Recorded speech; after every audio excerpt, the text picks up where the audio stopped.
Hello friends, welcome to Siddh classes. आज हम देखेंगे questions related to transistors. Question की ओर चलते हैं। फर्स्ट क्वेश्चन है, which mode is mostly used in amplifier. Amplifier में सबसे ज़्यादा यूज कौन सा मोड होता है? Option A common base, option B common collector, option C common emitter, option D none. Option C is the right answer, common emitter. Because common emitter का जो power gain होता है वो मैक्सिमम रहता है as compare to common base and common collector. So right answer is the common emitter. Next question है, the value of, ये zero नहीं है, ये अल्फा है। The value of alpha is more than one, option B less than one, option C more than 50, option D 1। Second question का answer होगा option B less than one. देखिए यहाँ जो अल्फ़ा है, अल्फ़ा जो रिप्रेजेंट करता है वो कॉमन बेस को रिप्रेजेंट करता है, और कॉमन बेस का जो आउटपुट होता है वो लेस देन वन रहता है। So it's the right answer is less than one. Next question पे चलते हैं। नेक्स्ट क्वेश्चन है, lowest and highest doping are respectively.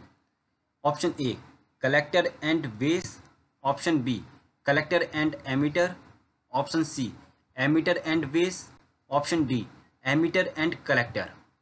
देखिए यहाँ पर ये इस तरीके से रेस्पेक्टिवली लिखा होता है ना, इसका मतलब होता है क्रमशः।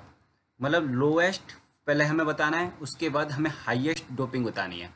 तो लोएस्ट हमारी डोपिंग रहती है कलेक्टर में और हाईएस्ट डोपिंग हमारी रहती है एमीटर में।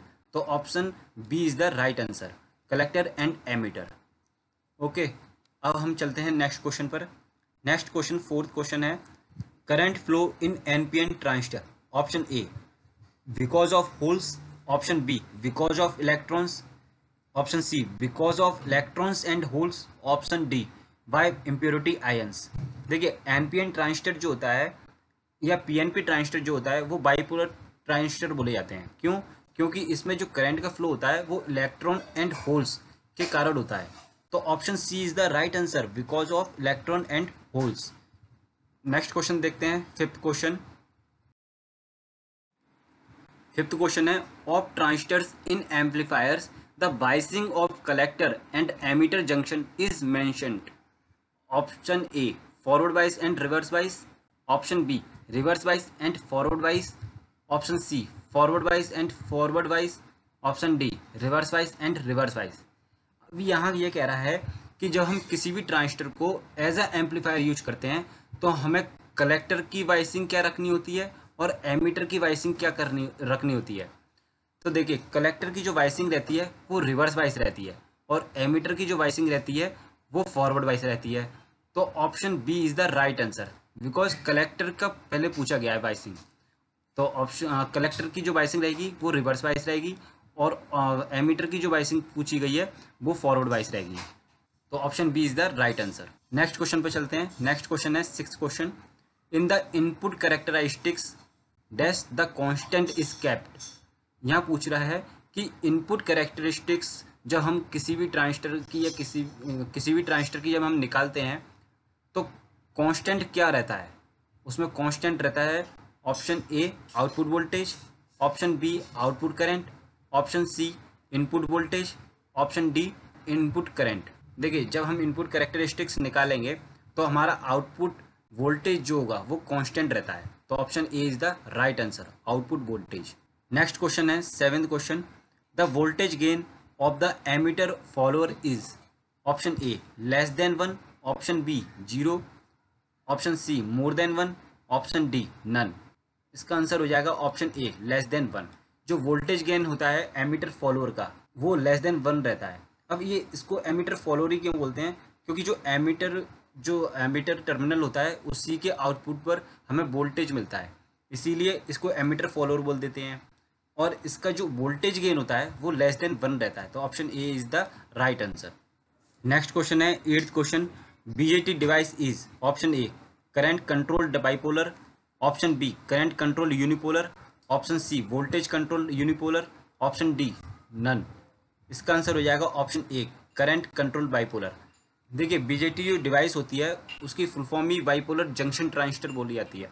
अब करंट कंट्रोल बाइपोलर इसीलिए बोल रहे हैं क्योंकि जो बीजेटी डिवाइस है उसमें जो करंट का फ्लो है वो इलेक्ट्रॉन्स एंड होल्स दोनों के ही कारण होता है, इसीलिए ये बाइपोलर डिवाइस है।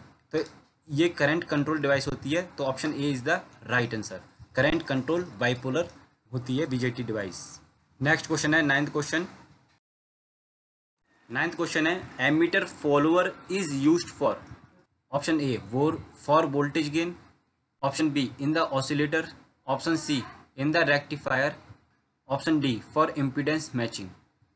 देखिए एमीटर फॉलोअर को जब हम यूज करते हैं तो इम्पीडेंस मैचिंग के लिए ही यूज करते हैं, तो option D is the right answer for impedance matching. क्योंकि एमीटर फॉलोअर का जो इनपुट इम्पीडेंस होता है वो हाई रहता है और जो आउटपुट इम्पीडेंस रहता है वो लो रहता है, इसीलिए इसको हम इम्पीडेंस मैचिंग के लिए यूज कर लेते हैं। अब नेक्स्ट क्वेश्चन पे चलते हैं। 10th question, transistor for amplifier should be. Option A cut off region, option B in saturation region, option C in the active region, option D in inverse mode.